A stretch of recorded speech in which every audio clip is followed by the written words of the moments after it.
Jesus said to the apostles, "Who among you would say to your servant, who has just come in from plowing or tending sheep in the field, 'Come here immediately and take your place at table'? Would he not rather say to him, 'Prepare something for me to eat, put on your apron, and wait on me while I eat and drink? You may eat and drink when I am finished'? Is he grateful to that servant because he did what was commanded? So should it be with you. When you have done all you have been commanded, say, 'We are unprofitable servants. We have done what we were obliged to do.'" The Gospel of the Lord.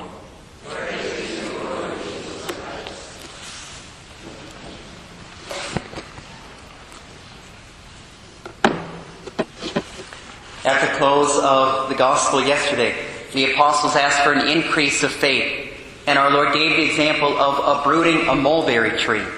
This is what St. John Chrysostom said: "Though the apostles did not transplant the mulberry tree, do not accuse them.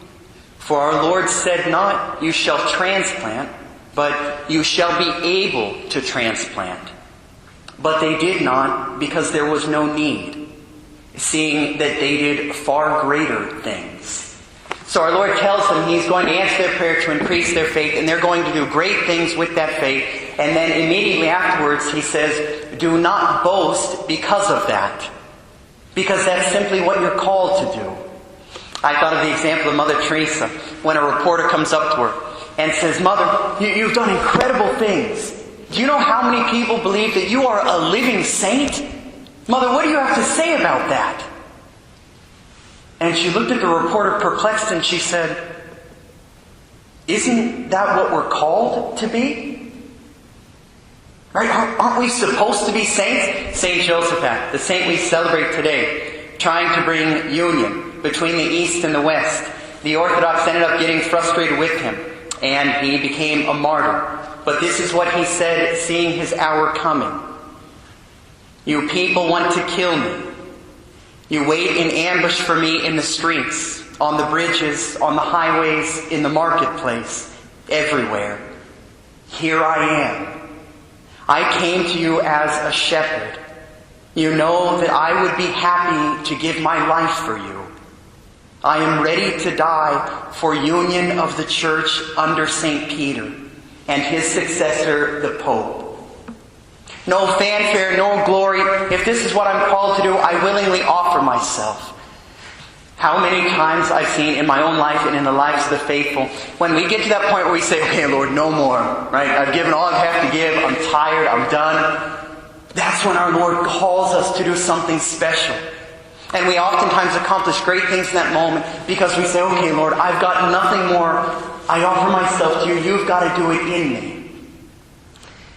When will our Lord have us recline at table and wait on us? He says, "In the life to come in heaven." And I close with this. I found so beautiful. One of the early fathers, he says, what is our Lord talking about? This servant who has come in from the field, from tending the sheep, from plowing. And he's asked to wait on the master at table. He says he's talking about the call to every single one of us to allow our Lord to feast in us after we've done our daily work. To spend time in meditation and prayer so that our Lord can delight in us. And in doing so, give us the strength to labor anew. The importance of making time for prayer so that we can fulfill all that God asks of us. May we allow our Lord to feast in us often.